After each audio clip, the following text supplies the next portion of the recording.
1848 पेढ्यांच्या आवाड्यामध्ये मुलींची शाळा सुरू केली. सावित्रीबाई फुले यांना स्वतः त्यांनी शिकवलं. सावित्रीबाई फुल्यांनी पहिली शिक्षिका झाली, मुख्याध्यापिका सुद्धा.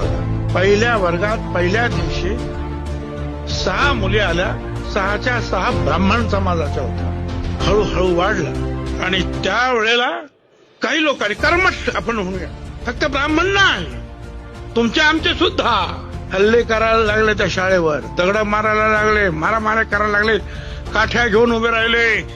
त्यावेळेला लहुजी वस्ताद साळवे आणि रानबा महार हे दोघे तालमीतले गडे घेऊन आणि लाठ्या घेऊन उभे राहिले. म्हणजे कोण यांना दगड मारताना शाळा बंद करतं आम्ही पाहतो.